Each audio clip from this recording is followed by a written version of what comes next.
Joining us now on the Oakland County Megacast, he is the mayor of the city of Troy, Ethan Baker, with us on the show. Mayor Baker, thank you for being with us. Oh, Tyler, Erica, thanks for having me. Appreciate it. Always a pleasure. How are you? How's the city staff been doing during all of this? We're doing pretty well. Same complaints as everybody that we've gone through over the past several months at this point, and the same issues that have cropped up. And we spent a lot of time taking, one day at a time as everything changed. But we're in a good rhythm right now, and now we're trying to adjust going back to getting things back a little more to normal. So now we're transitioning back. Well, that's good to hear. How have your city's operations been altered during this pandemic? And is there any plan now in place or already in motion to return to some semblance of normalcy? Yeah, well, our city hall's been shut down pretty much since March, the end of March, and we've transitioned to most of our employees working from home. There's been some more back and forth into the office here and there, and we're seeing residents on an appointment-only basis right now at a city hall. But our community center, our library have been closed.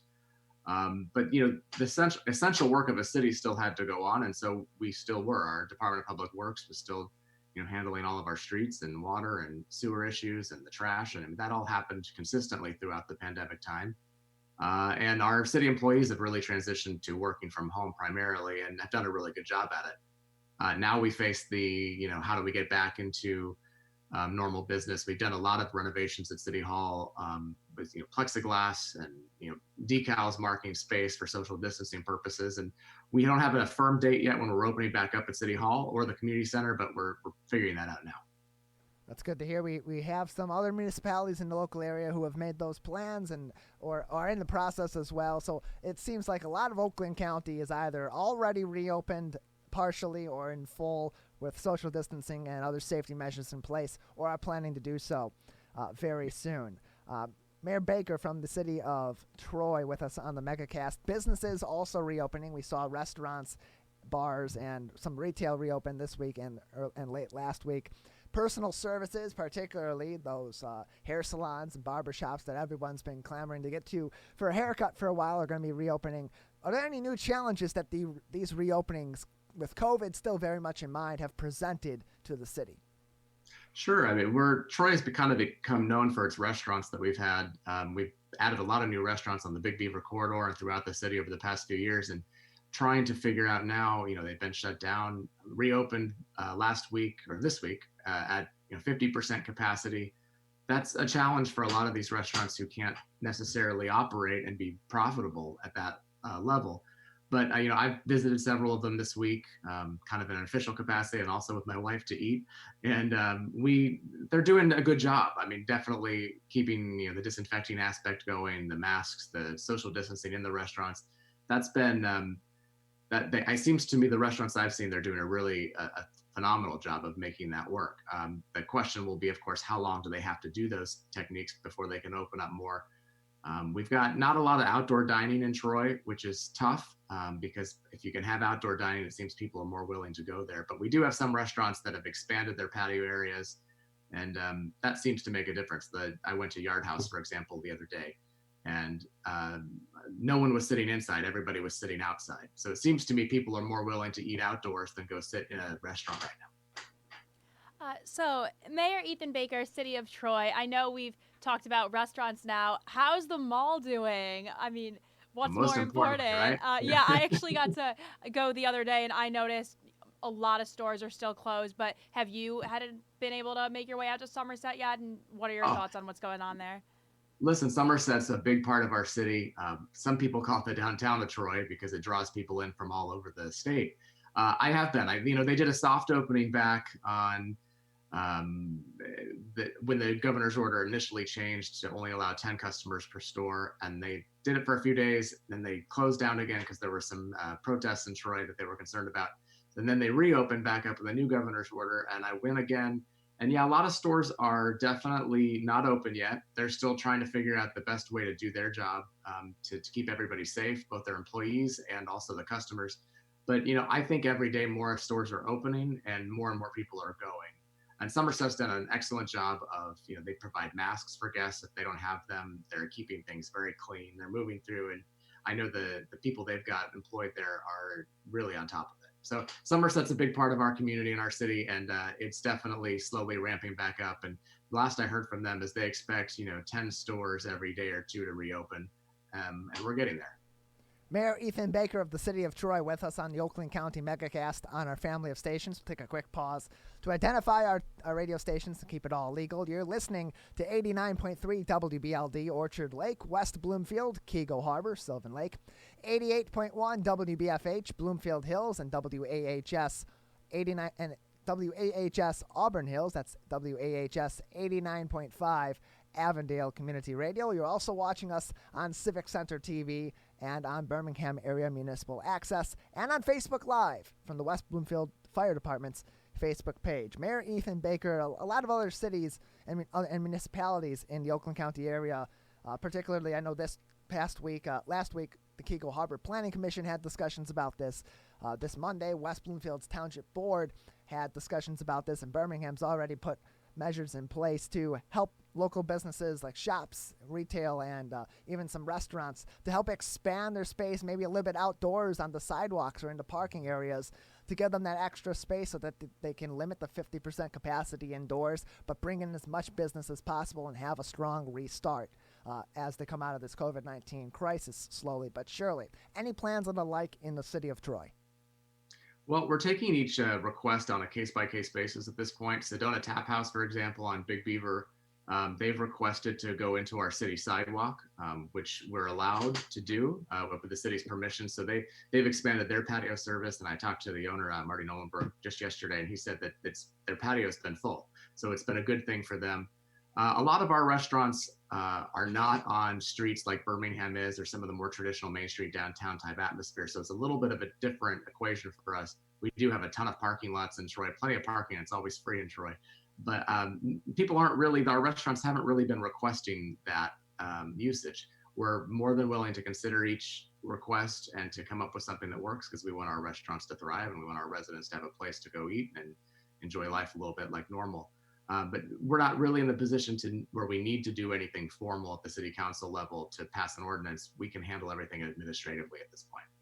Mayor Ethan Baker from the city of Troy. We recently, and you mentioned this earlier on in our interview, saw the Black Lives Matter movement make its way to the city of Troy. It was one of the first suburban municipalities in the Metro Detroit area that partook in these protests. They were very peaceful. They were handled exceptionally well by the police department, by the protest organizers, and the Troy PD showed great care and solidarity and communication with the folks in that local protest in the wake of the death of George Floyd, and talked on issues of racial disparity towards black people and people of color.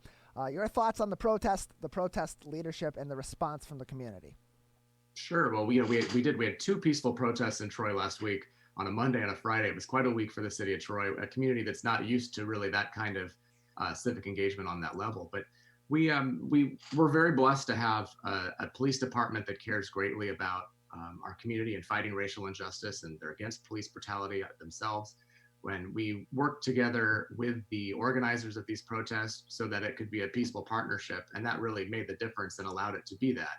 You saw the police officers and the Troy Police Department shutting down Big Beaver and escorting these protesters down so they could walk and not disrupt things in an inappropriate way. And it was really meaningful and impactful, I think, for our community. The two protests we had were a little bit different.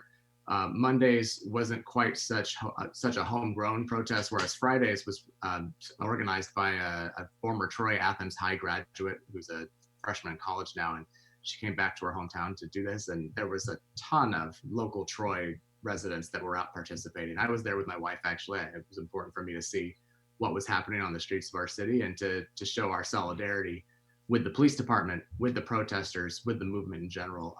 Troy's a diverse city, and I have no shame in saying that the black and brown lives of our city absolutely do matter. So it was important for me to be there and see it. And I think it made Troy shine to see our great community support and taking a stand of solidarity. There's been a lot of talk also recently about quote unquote defund the police and other translations that goes to reforming the role of the police or increasing the role of other community initiatives and community policing situations in order to help reduce the police brutality, but also to help encourage some reforms that help people in need that the police maybe are not ready to work with, or not best equipped to work with in the sense of social work and mental health professionals and so on. Has there been any discussions at the city council level in Troy, or between yourself and the leadership in the police department, about changes that may be made in Troy, or additions or modifications that may be made to the systems that be in Troy to address these issues? Well, let me say, the city of Troy is not going to defund their police department. I'll tell you that right out. Our police department, our emphasis on public safety is a huge part of our city's success. I mean, we've been the safest city in Michigan several times, and we really pride ourselves on our strong public safety ability in the city of Troy. Obviously, you look at throughout the country, and there's different urban areas and different police departments that have issues, and a lot of them what they need are the reforms that the Troy Police Department already has. We are extremely forward thinking when it comes to training, background checks for our hiring, how we use of force procedures. And right away when the George Floyd protest started and the issue became in the national interest, we requested information from our police department on their use of force procedures, their community policing procedures, their hiring and training of the police officers, because we wanted to see and know, what we had here in Troy. And we've been provided a preliminary report, which is public information. We're reviewing that as we go through. There's 6 council members and myself as the mayor. We're looking at those things and seeing what needs to be done. But it turns out that a lot of what other communities the reforms they're looking for are things that the city of Troy already does. You hear a lot about Camden, New Jersey, and how they disbanded their police department and rebuilt it. Well, what they rebuilt it to is what Troy is already doing. So we're fortunate to be ahead of the curve in a lot of that. Doesn't mean there's always not time to look over things and look for reform where necessary, but we're working really hard to go through that information now and see what tweaks we can make if we need to. And I'm very confident in our Troy Police Department, and we are a model, I think, in the community or in the region, if not in the state. So I'm feeling good about where we are with our police department, but we'll always look and see where we can make adjustments if necessary. Joined by the mayor of the city of Troy, Ethan Baker, on the Oakland County MegaCast on our family of stations. Just another couple minutes with you, Mayor. Anything else that we haven't touched on that you'd like to speak about, or any other things you'd like to bring up about the city of Troy? Oh, I think, listen, we've got, like I said, we've got a lot of restaurants here. We've got a lot of small businesses that are back open for business and can use your patronage. Obviously, it's no surprise that there are, the population's a little bit split on how they feel about COVID-19 at this point and getting back into the economy and getting back out into their normal lives. And, if you're too afraid to go out and use a restaurant and dining, I respect that completely, but it doesn't mean you can't get carry out from them. On the flip side, if you're ready to get out and dine, please come to Troy. We'd love to have you. We are same with our retail, our shopping. We're prepared to handle what needs to happen.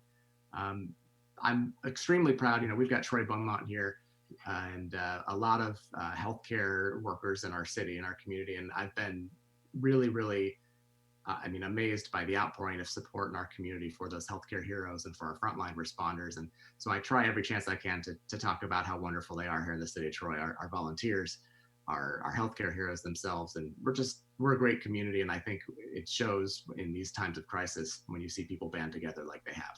Mr. Mayor, thank you very much for being with us today. Absolutely. Thank you for having me, and I appreciate it very much.